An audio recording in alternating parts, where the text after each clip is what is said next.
हो। नमस्ते। आइए सभी लोग एक बार मिलकर के गायत्री मंत्र का पाठ करेंगे और मन को सावधान करेंगे। ओम भूर्भुवः स्वः तत्सवितुर्वरेण्यं भर्गो देवस्य धीमहि धियो यो नः प्रचोदयात्। ॐ यतो यतः समीहसे ततो नो अभयं कुरु। शं नः कुरु प्रजाभ्यो अभयं नः पशुभ्यः। शं नः कुरु प्रजाभ्यो अभयं नः पशुभ्यः। उपस्थित धर्म प्रेमी सज्जनों, बहुत समय पहले की बात है,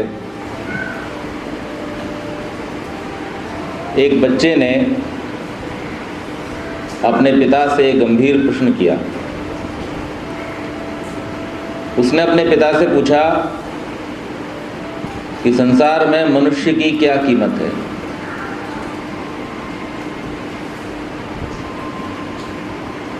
और जब ये प्रश्न किया, चूंकि प्रश्न गंभीर था तो उसका उत्तर भी सामान्य तरीके से दिया जाना उचित नहीं होता। इसलिए पिता ने उस समय उसको कहा कि मैं आपको इसका उत्तर दूंगा, लेकिन अभी नहीं। और फिर उसने उस बच्चे को अपने कारखाने में से एक लोहे की छड़ लाने के लिए कहा, लोहे की रॉड। वो बच्चा गया, कारखाने में से लोहे की रॉड लेके आ गया और आकर के उसने पिता के सामने रख दी।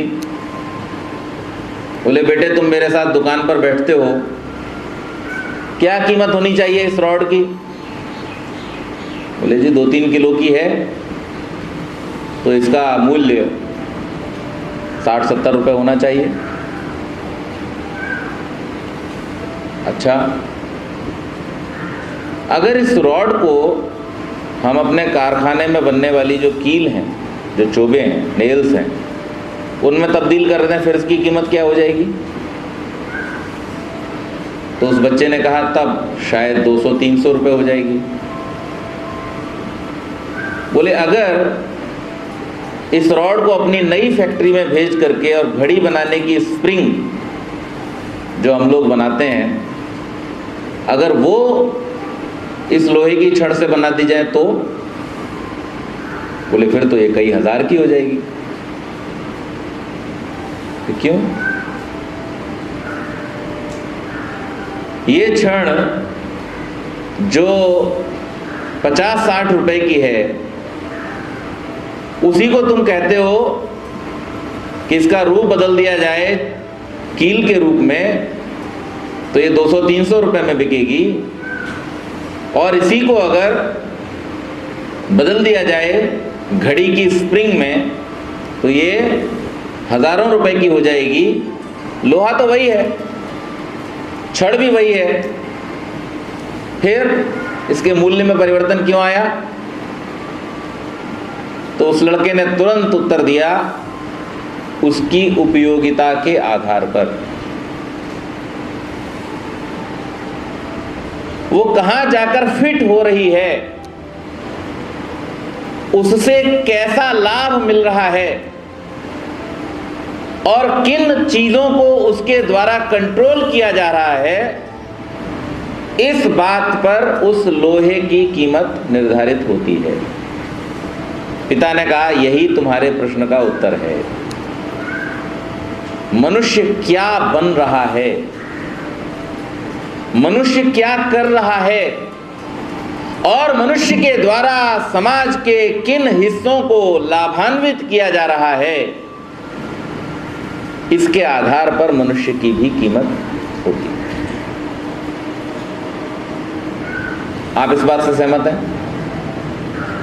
क्या मनुष्य की कीमत इसी आधार पर होनी चाहिए या कोई और आधार होना चाहिए? दुर्भाग्य इस देश का यह है कि एक व्यक्ति जो आईएएस जैसी परीक्षा को पास कर लेता है, देश के बहुत ऊंचे ऊंचे पदों पर बैठ जाता है और उन पदों पर बैठ करके लाखों करोड़ों की संपत्ति का मालिक भी बन जाता है,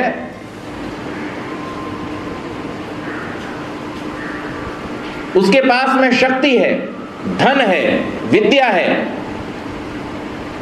लेकिन इस सब की उपलब्धि के बाद भी वो इस देश में दलित कहलाता है। ये दुर्भाग्य है। अभी सत्यार्थ प्रकाश के जिस भाग की चर्चा हो रही थी, मैं अपने पिछले वक्तव्य को उसी बात के साथ में जोड़ना चाहूंगा। इस देश की जो शक्ति थी, इस देश की जो सबसे बड़ी जीवनी ताकत थी, वो क्या थी? वो दो ताकतें थी। पहली ताकत वर्ण व्यवस्था, दूसरी ताकत आश्रम व्यवस्था। इस देश का पूरा जो वैभव था, जो इस देश का चरित्र था, वो इन दो व्यवस्थाओं पर टिका हुआ था। और जब विदेशी और उसमें भी मुख्य रूप से अंग्रेजी संस्कृति ने इस देश पर प्रहार करना चाहा, इस देश की संस्कृति पर प्रहार करना चाहा, तो उन्होंने सबसे पहला काम क्या किया कि इस देश की इस वर्णाश्रम की परंपरा पर कुठाराघात किया।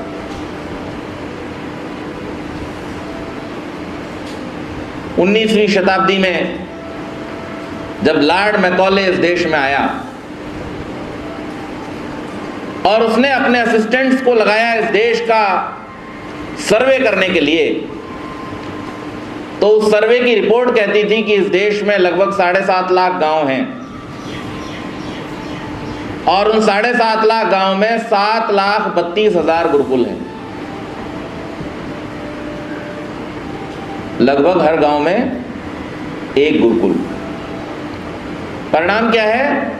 कोई अशिक्षित नहीं है, कोई बेरोजगार नहीं है, कोई चोर नहीं है, सब संपन्न हैं और सुखी हैं। जब लॉर्ड मैकॉले को इस देश की सत्ता मिलती है, वो सबसे पहले गुरुकुलों को अवैध घोषित कर देता है। ये लीगल नहीं है, इल्लीगल है। वो संस्कृत भाषा को इल्लीगल घोषित कर देता है। ये हमारे राजकाज की भाषा नहीं हो सकती। और उसका परिणाम आज का भारत है। और इस बात को हम लोगों ने भी बड़ी सरलता के साथ में अपने जीवन में एक्सेप्ट कर लिया। हाँ, ये तो कुछ ठीक ही लगती है बात, कहाँ गुरुकुल में भेजेंगे बच्चों को। आजकल बारिश शुरू हो गई है, हम सब बारिश से बचने के लिए छाता लगाते हैं, बरसाती पहनते हैं, मोटरसाइकिल की जगह कार का उपयोग करते हैं। शरीर कितने लोगों ने छोड़ दिया बारिश हो रही है इस वजह से? क्या कोई ऐसा करता है कि बारिश का मौसम है तो शरीर ही छोड़ दो, गीला होगा, बीमार पड़ेगा, क्या फायदा, बारिश के बाद फिर पैदा हो जाएंगे? ऐसा कोई करता है? विद्यालय जाना छोड़ दो, काम पर जाना छोड़ दो, ऐसा तो कोई नहीं करता। जरा सी बारिश और हमने अपने शरीर को ही छोड़ दिया। इस देश पर आज से नहीं, सदियों से आक्रमण होते चले आए थे। इस देश की संस्कृति के विषय में लोग ये सब हो जाने के बावजूद भी ये बात कहते हैं कि कुछ बात है कि हस्ती मिटती नहीं हमारी। लेकिन आज अगर मैं देखता हूं चारों ओर, तो हमारी हस्ती तो कब की मिट चुकी है। सत्य, अहिंसा, ब्रह्मचर्य, अपरिग्रह, मोक्ष, त्याग, तपस्या, ये सारे के सारे जो शब्द हैं, ये शब्द हमारी संस्कृति का शरीर है, समझ लीजिए, अंग है ये उसके। लेकिन शरीर का महत्व जितना होता है उतना ही इनका भी महत्व है। ध्यान रखिए, शरीर को बिल्कुल भी महत्व नहीं मिलता जिस समय उसकी आत्मा उसमें से निकल जाती है। आज ये सब एक शव के रूप में तो हमारे बीच में उपस्थित हैं। आज हम सबको कहते तो हैं, बच्चों को सिखाते तो हैं, बेटा सत्य बोलना चाहिए जैसे पहले सिखाया करते थे, बेईमानी नहीं करनी चाहिए। लेकिन जरा सा मौका आया, जरा सा स्वार्थ कहीं पर फंसा और हमें एक सेकंड नहीं लगता है निर्णय लेने में, अरे भाई प्रैक्टिकल बनो, सब में क्या रखा है, थोड़ा प्रैक्टिकल होना चाहिए। ये प्रैक्टिकलिटी है। तो जिस शरीर में उसकी आत्मा ही न हो उसका मूल्य क्या है? कुछ भी नहीं। इसी प्रकार से आज हमारी संस्कृति की अवस्था है। आज हमारा बाहरी शरीर तो रह गया, आज भी हम सन्यासियों को देखते हैं, आज भी हम वानप्रस्थियों को देख रहे हैं, आज भी हम ब्रह्मचारियों को देख रहे हैं। लेकिन जो उसकी आत्मा है, जो विचार शक्ति है, इस सबके पीछे रहस्य क्या था? मैंने पिछली बार थोड़ा सा संकेत किया था, आज उसका विस्तार करूंगा। पिछली बार मैंने ये बतलाने की कोशिश की थी कि कैसे हमारी संस्कृति को दबाने की, कुचलने की कोशिश की गई। आज मैं बताऊंगा हमारी संस्कृति के पास में है क्या और उसे हम कैसे संभाल सकते हैं।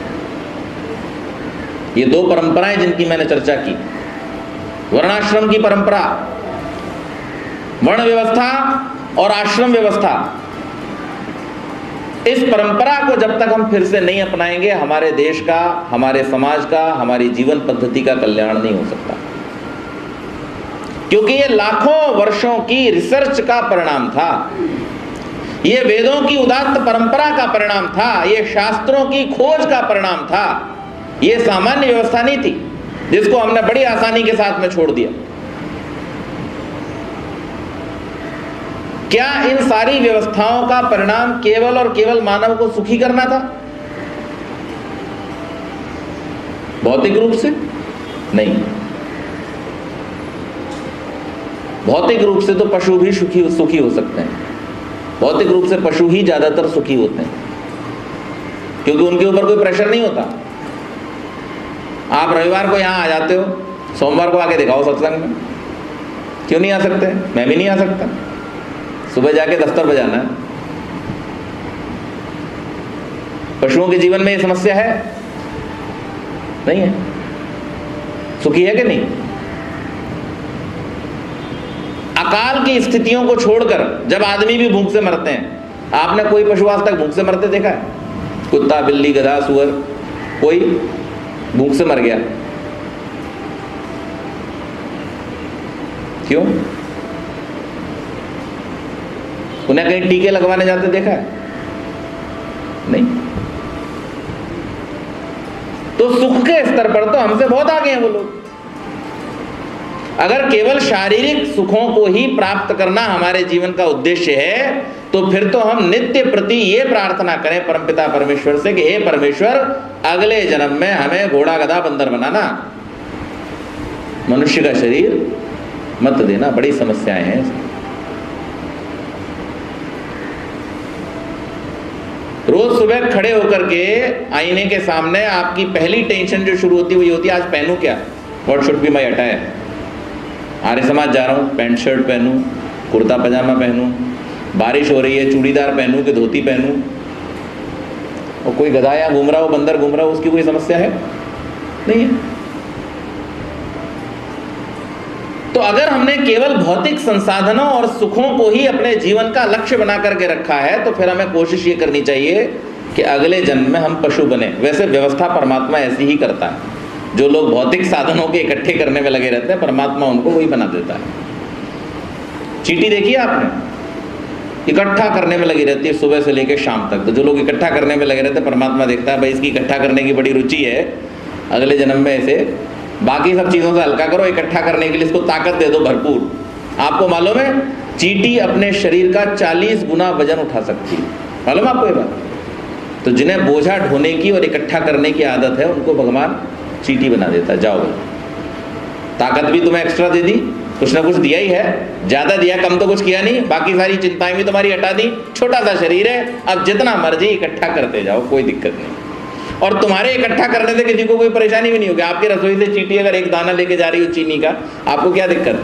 उसके हिसाब से तो वो काफी सारा है, काफी दिन का भोजन है उसका, लेकिन आपको उससे कोई समस्या नहीं होती। आप कहते हैं चलो ठीक है, जाने दो भाई, ना तो और डाल दो, थोड़ा बहुत आटा डाल दो, इनका काम चल जाएगा। तो अगर हम केवल यही समझते हैं कि भौतिक उन्नति ही हमारा सब कुछ परम ध्येय है, तो ये मान लीजिए कि अगले जन्म में आप क्या बनने की तैयारी कर रहे हैं और आप अपने इस जीवन को व्यर्थ में गंवा रहे हैं। इस जीवन से जो लाभ आपको लेना चाहिए था, आप ले नहीं पा रहे। ये वर्ण की परंपरा, ये आश्रम की परंपरा हमको हमारे जीवन के लक्ष्य तक लेकर के जाती थी।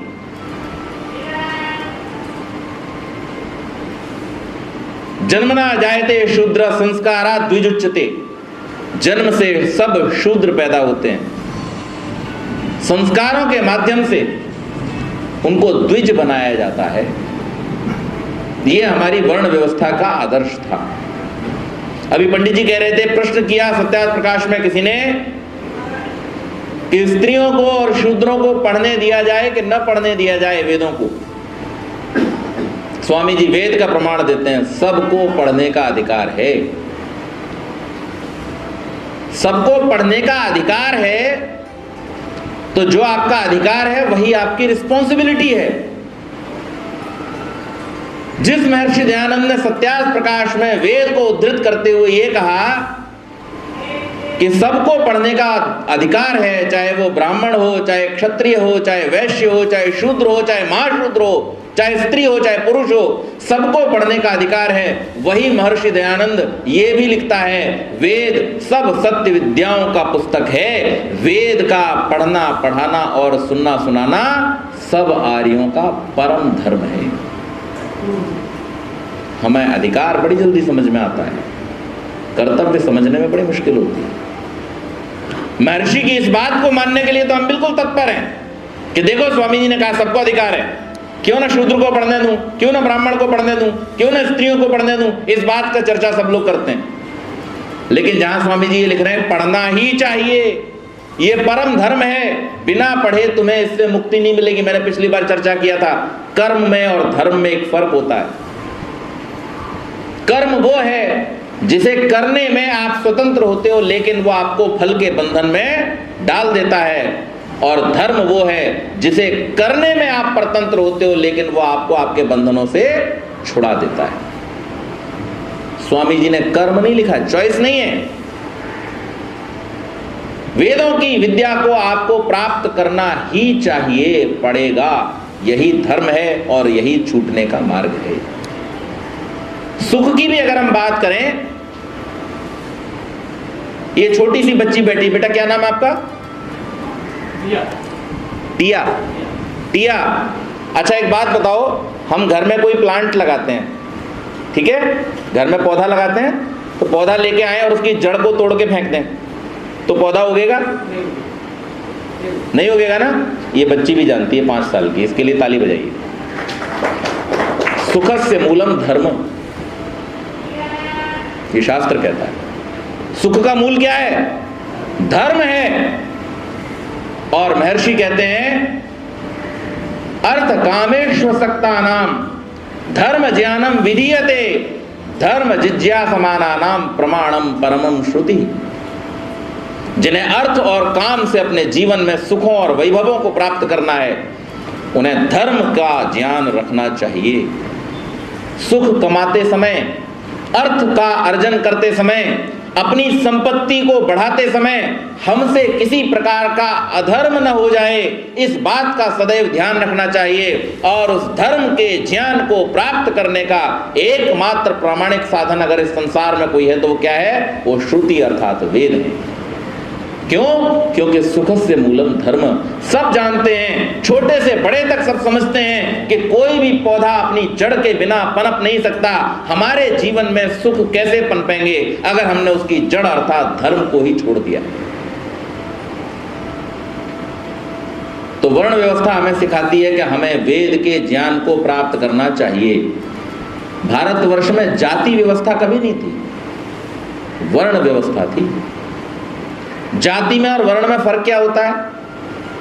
समानः प्रसवात्मिका जाति, इसके अलावा जाति की इस संसार में कोई भी परिभाषा नहीं है। यास्काचार्य ने परिभाषा दी है शब्द बनाते ही।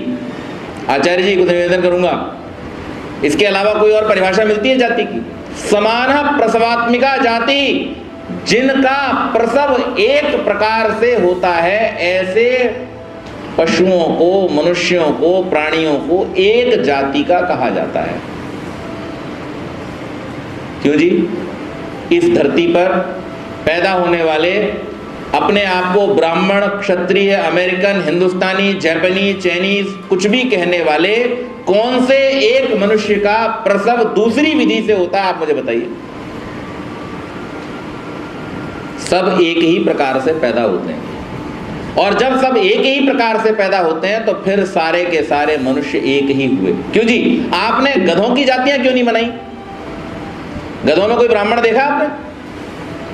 ये गधा ब्राह्मण है, ये गधा क्षत्रिय है, ये वैश्य है, ये शूद्र है, या सारे गधे शूद्र हैं? सारे गधे शूद्र हैं? हाँ, जन्मना जायते शूद्र संस्कारात् द्विजुच्यते। जन्म से जो भी पैदा होते हैं वो सब शूद्र होते हैं, चाहे वो मनुष्य हो चाहे पशु हो। उनको संस्कार के द्वारा द्विज बनाया जाता है, और द्विज बनने का अधिकार परमात्मा ने केवल और केवल मनुष्य को दिया है। इस अधिकार को आप उससे छीन नहीं सकते। इस देश की आश्रम परंपरा में जो सबसे पहली कड़ी थी, वो इस देश की सबसे बड़ी शक्ति थी।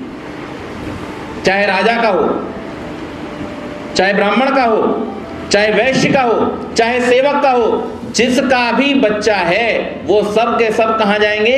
गुरुकुल में पढ़ने के लिए जाएंगे, और गुरुकुल में पढ़ करके वो अपनी शिक्षा प्राप्त करेंगे। जिस गुरुकुल में श्री कृष्ण पढ़ते थे, उसी गुरुकुल में सुदामा भी पढ़ते थे, और उसी गुरुकुल में उनके गांव के बहुत सारे अन्य ग्वालों के बच्चे भी पढ़ते थे उनके साथ में। भगवान राम के समय में भी ऐसा ही था, अर्जुन और भीम के समय में भी ऐसा ही था। एक व्यवस्था थी, और उस व्यवस्था का जो दारोमदार था वो किसके ऊपर था? राज व्यवस्था के हाथ में था। वो सबके लिए एक जैसी सुविधाएं उपलब्ध कराते थे। आज भी इस देश में प्रयास यही है कि सबको एक जैसी सुविधाएं उपलब्ध कराई जाएं, लेकिन उस प्रयास के लिए जो ठीक व्यवस्था होनी चाहिए, उस व्यवस्था को हम भूले बैठे। आप इस प्रकार के विद्यालयों में इस व्यवस्था को नहीं कर सकते जहां पर एडमिशन सिस्टम होता हो। किसी बच्चे का पढ़ना या न पढ़ना, यह सामाजिक जिम्मेदारी है या व्यक्तिगत जिम्मेदारी है? सामाजिक जिम्मेदारी है। उदाहरण देता हूं, उससे स्पष्ट हो जाएगा। फर्ज कीजिए सारे डॉक्टर डिसाइड कर लें हम अपना इलाज करेंगे।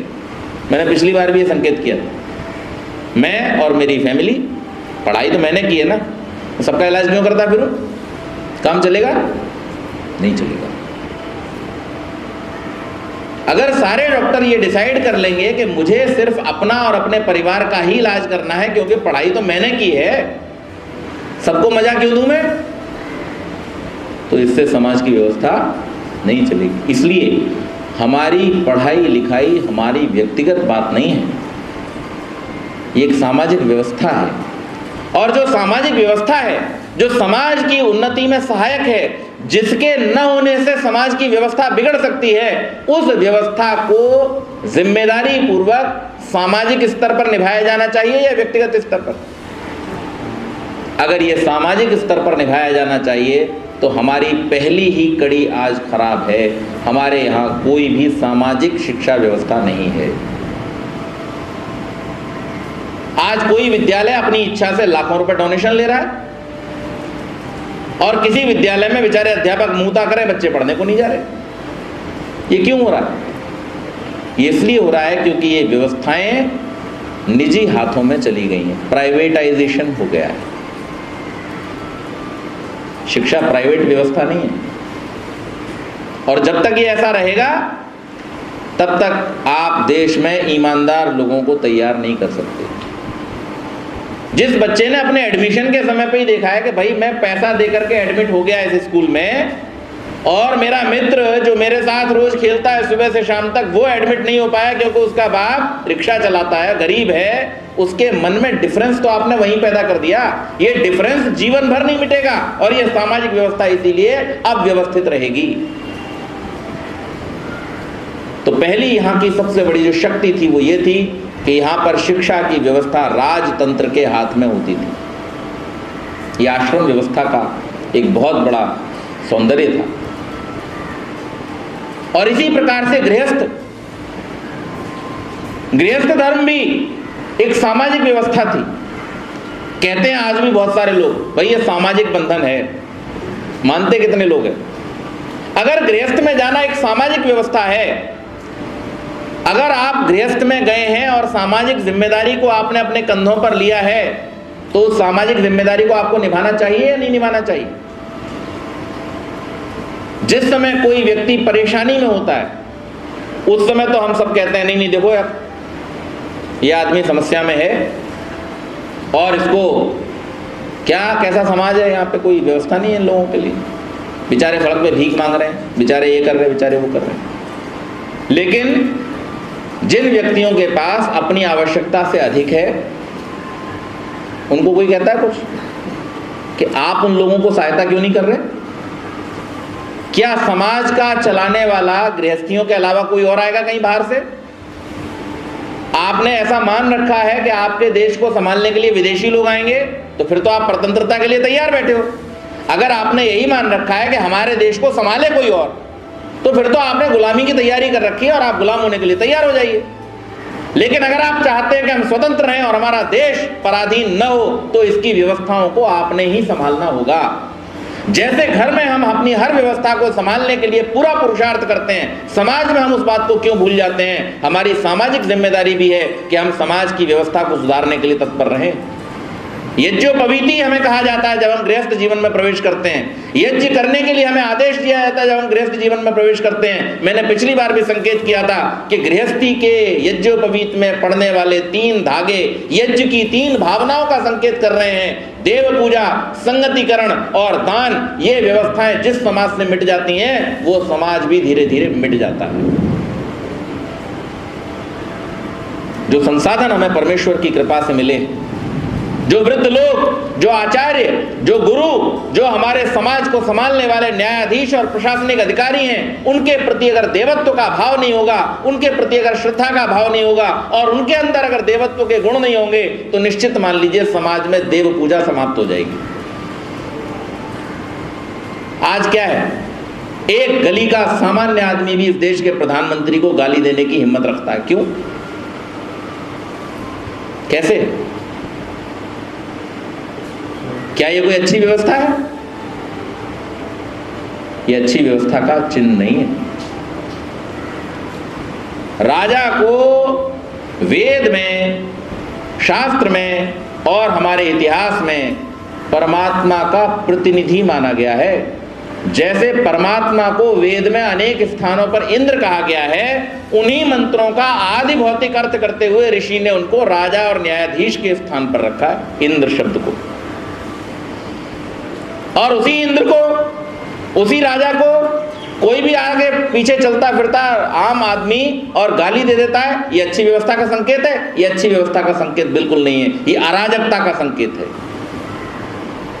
ऐसा समाज पनप नहीं सकता, ऐसी व्यवस्था कभी व्यवस्थित नहीं हो सकती। क्यों? क्योंकि हम एक दूसरे पर विश्वास नहीं कर रहे हैं। जिनके अंदर देवत्व का गुण होना चाहिए उनके अंदर देवत्व नहीं है, और जिनके अंदर श्रद्धा होनी चाहिए उनके अंदर श्रद्धा नहीं है। जब आपस की कोई बॉन्डिंग ही नहीं है, आपस का कोई रिलेशन ही ठीक नहीं है, तो फिर आप समाज के अंदर संगतिकरण कैसे करेंगे? यज्ञ पूरा नहीं हुआ। इसलिए संगतिकरण गृहस्थियों का धर्म है।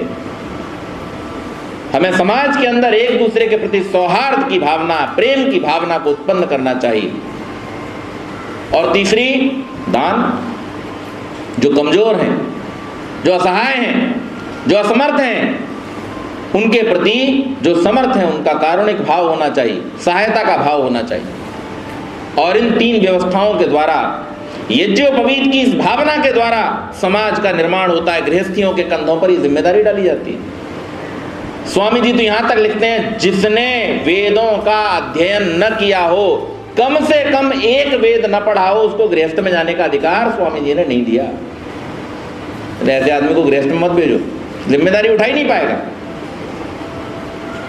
केवल शादी करके बच्चे पैदा करना इतना ही गृहस्थ का उद्देश्य है, और उन बच्चों के लिए व्यवस्था कर देना, एक मकान बना देना, इतना मात्र ही गृहस्थ का उद्देश्य है? नहीं, हमारी संस्कृति इस बात को अलाउ नहीं करती। हमारी संस्कृति कहती है गृहस्थ में वो जाए जो भीरू न हो, जो वीर हो, जो पराक्रमी हो, जो विद्वान हो, जो समाज की व्यवस्थाओं को अपने कंधों पर ढोने के लिए तैयार हो, जिसके अंदर त्याग की भावना हो, जिसके अंदर तप की भावना हो, जो इस समाज के सारे अंधकार को मिटा करके प्रकाशमान करने की अपने अंदर ताकत रखता हो और हिम्मत रखता हो, उस व्यक्ति को ही गृहस्थ जीवन में प्रवेश करना चाहिए। और गृहस्थ में जाने वाले ऐसे लोग गुरुकुलों में तैयार होते हैं।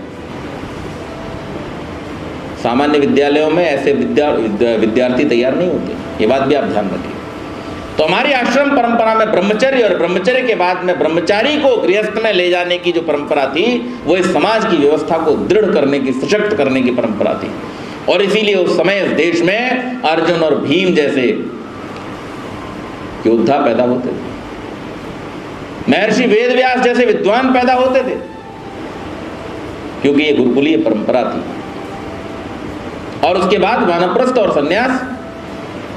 मैं बहुत लंबी बात इन दोनों के बारे में नहीं करूंगा, आप सब जानते हैं, मैंने पिछली बार भी संकेत किया था, इन दोनों को जो जिम्मेदारियां दी गई हैं वही अपने आप में इतनी महत्वपूर्ण है। पहले को ये जिम्मेदारी दी गई है कि आप समाज में जाकर के घूमो फिरो, देखो कहाँ क्या कमी है, उसे आपको पूरा करना है। टैक्सी का रंग दिया है आपको येलो कलर, क्यों? जहां जरूरत हो वहां वानप्रस्थी दिख जाए दूर से। ये है जो समाज में हमारी सहायता करने के लिए खड़ा है। अब इसके ऊपर पारिवारिक जिम्मेदारियों का बोझ नहीं है, समाज को सशक्त बनाने के लिए ये आदमी तत्पर है, ये वॉलंटियर है समाज का, इस व्यक्ति से हम सहायता मांग सकते हैं, ये दूर से दिख जाना चाहिए, इसलिए वो रंग उनको दिया गया। और अग्नि के रंग में डाल दिया सन्यासी को, तैयारी कर लो, आगे इसी में जाना है, आग में। इसलिए अभी से इस बात को ध्यान में रखते हुए कि इस शरीर को तो मुझे छोड़ ही देना है, अपने राग, द्वेष, अभिमान, अहंकार और जितने भी पोजेशंस हैं उन सब को छोड़ करके, सारे रागों को छोड़ करके वैराग्य की भावना से सबके ऊपर अपने प्रकाश की, अपने ज्ञान की, अपने अनुभवों की वर्षा करो। मुक्ति का मार्ग खुल जाता था इससे।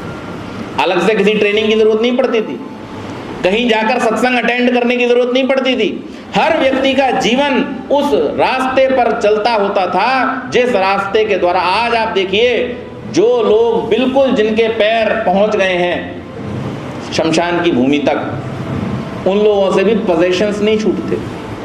मोह इतना ज्यादा है, राग इतना ज्यादा है, किन्हीं चीजों के प्रति अपना लगाव इतना ज्यादा उन्होंने किया हुआ है कि उन चीजों को मालूम है कि ये छूटने वाली है, अब नहीं कि तब, लेकिन उसके बावजूद भी उन्हें छोड़ना नहीं चाहते। ये हमारी संस्कृति नहीं थी। हमारी संस्कृति जीते जी छुड़ाना सिखाती थी। तो ये आश्रम की परंपरा और वर्ण की परंपरा, जब मैं बता रहा था, संकेत दे रहा था, जाति और वर्ण में क्या फर्क होता है। जाति कौन सी है कि जिसमें सबका एक प्रकार से जन्म हुआ है वो जाति है, और वर्ण क्या है? जिसका वर्ण किया जाए, जिसका वर्ण किया जाए। वर्ण मतलब किसी चीज को अपने जीवन में अपनाना। क्या किसी अध्यापक का बेटा अध्यापक पैदा होता है? क्या किसी डॉक्टर का बेटा डॉक्टर पैदा होता है? क्या किसी इंजीनियर का बेटा इंजीनियर पैदा होता है? नहीं हो सकता, क्योंकि वो उसको वर्ण करना पड़ता है। ये इस देश की वर्ण व्यवस्था का आधार था। आप भले किसी भी कुल में पैदा क्यों न हुए हों, आप किसी भी माता पिता की संतान क्यों न हो, लेकिन गुरुकुल में पढ़ाई करने के बाद जब आपका समावर्तन संस्कार होगा, उस समय में ये निर्धारित किया जाएगा कि आप समाज के किस क्षेत्र में जाने योग्य हैं और क्या संभालने की आपकी क्षमता है। उसके आधार पर आपको वर्ण दिया जाएगा। स्वामी जी बड़ी सुंदर भाषा में लिखते हैं, कुछ और करने की जरूरत नहीं होती थी, केवल मात्र इतना कि जो ब्रह्म विद्या में निपुण होकर के ब्राह्मण, क्षत्रिय और वैश्य तीनों के कर्मों को जानता हुआ उन सबको प्रशिक्षित और शिक्षित करने का अधिकारी होता था, उसके नाम के आगे शर्मा लगा दो। जिसने क्षात्र धर्म को प्राप्त किया है, अस्त्र शस्त्र की विद्या को सीखा है और जो व्यापार की कला को भी जानता है, उसके हाथ में शस्त्र दे दो और उसके नाम के आगे वर्मा लगा दो। तीसरा, जिसने व्यापार की विद्या में अपने आप को पारंगत किया है, जो व्यापार के नियमों को जानता है और अपने मूल धन की वृद्धि का प्रक्रिया जिसे पता है, ऐसे लोगों के नाम के आगे गुप्त लगा दो। और जो इन तीनों कामों में किसी कारणवश मानसिक अक्षमता के कारण, मानसिक कमी के कारण जो इन तीनों विद्याओं को नहीं सीख पाए लेकिन समाज में सेवा करने के लिए तत्पर हैं, उनके नाम के आगे दांत लगा दो। शूद्र होना कोई सामाजिक कमजोरी नहीं था, शूद्र होना कोई समस्या नहीं था इस समाज के अंदर।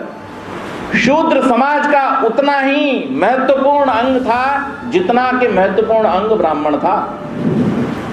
लेकिन कुछ लोगों ने स्वार्थ के कारण अपनी व्यवस्था को हमारी व्यवस्था के ऊपर आरोपित करने के कारण उन लोगों ने हमारी व्यवस्था में दोषों को गिनाना, दोषों को उत्पन्न करना और उसका गलत तरीके से इंटरप्रिटेशन और प्रेजेंटेशन करना शुरू किया।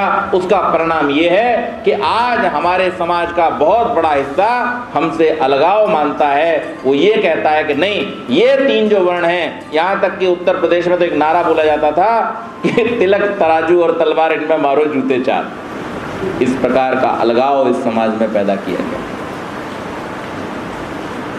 ये वर्ण व्यवस्था के छोड़ दिए जाने के कारण से उत्पन्न हुआ। तो ये गंभीर समस्या है।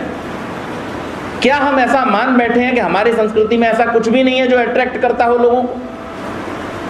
क्या हमारी आश्रम व्यवस्था और वर्ण व्यवस्था बेकार थी? क्या हमारे मन के अंदर ये बात कहीं जाकर के बैठ गई है? अगर नहीं तो हमें गंभीरता पूर्वक इस पर विचार करना होगा।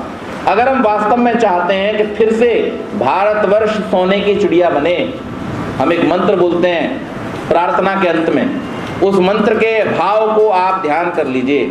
उस मंत्र में अग्ने नय सुपथाराय, इस मंत्र के अर्थ में स्वामी जी लिखते हैं, अर्थ करते हुए, विज्ञान व राज्यादि ऐश्वर्य की प्राप्ति के लिए अच्छे धर्मयुक्त आप्त लोगों के मार्ग से संपूर्ण प्रज्ञान और उत्तम कर्म प्राप्त कराइए। वहां विज्ञान व नहीं है, विज्ञान वा, या तो विज्ञान के प्रति या राज्यादि ऐश्वर्य के प्रति आपका दिमाग अलग अलग स्थानों पर कंसंट्रेट करना चाहिए।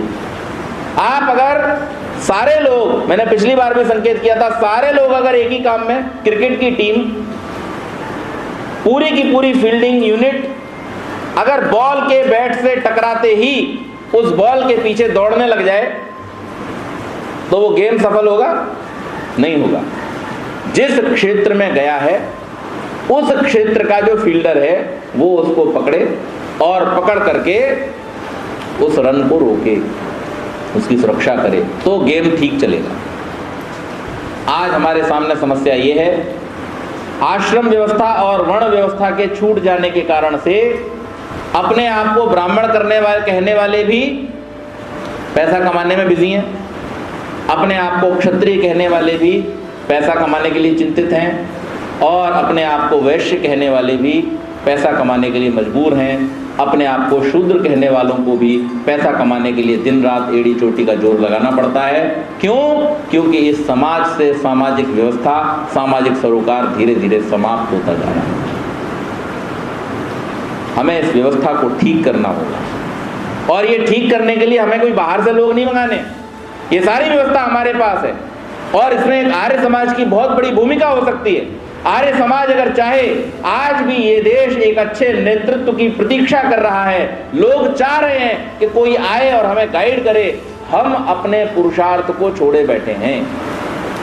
हमें चाहिए कि हमारी जो सकारात्मक भूमिका इस क्षेत्र में होनी चाहिए, सरकार को मार्गदर्शन करने का जो हमारा रोल होना चाहिए, समाज के सक्षम व्यक्तियों को ये चाहिए कि वो अपनी भूमिका को ठीक तरह से निभाएं, एकत्र हों, साथ साथ मिलकर के और इस व्यवस्था को सुधारने के लिए प्रयत्नशील हों। तब वास्तव में हम अपने ध्येय को प्राप्त कर सकते हैं। अगर हम इसी प्रकार से अलग अलग मानसिकताओं वाले होकर के छोटी छोटी बातों पर आपस में झगड़ा करके, छोटे छोटे स्वार्थों को आगे रख करके और उनके प्रति अपने मन को अलगाव से युक्त करते हुए अगर आगे बढ़ने का प्रयास करेंगे तो निश्चित मान लीजिए प्रयत्न कभी भी सफल नहीं होगा। स्वामी जी की कही हुई धर्म के विषय में एक बात को फिर से दोहराते हुए, मैं लगातार पिछली 3 बार से वो बात दोहरा रहा हूं क्योंकि उसकी मुझे बहुत कमी दिखाई देती है। स्वामी जी जब धर्म की चर्चा करते हैं, लिखते हैं, संगच्छध्वम संवदध्वम संवो मनांसि जानताम देवा भागम यथा पूर्वे सम जानाना उपासते। जो लोग प्रेम से मिलकर साथ साथ चलना जानते हैं, जो लोग एक दूसरे के मन की बात को समझना जानते हैं, जो लोग एक दूसरे के जीवन की आवश्यकताओं को पूरा करना जानते हैं, जो लोग एक दूसरे के स्वार्थों के लिए अपने स्वार्थों का त्याग करना चाहते हैं और जो लोग एक दूसरे के कल्याण के लिए सदैव तत्पर रहते हैं, ऐसे लोग ही धार्मिक लोग कहलाते हैं। और ऐसे लोगों का समूह ही संसार को नेतृत्व प्रदान करने में सक्षम होता है। मैं यही कहकर अपनी वाणी को विराम दूंगा। आगे के सत्र में फिर से इस बात की चर्चा की जाएगी। तब तक के लिए धन्यवाद। ओम शांति।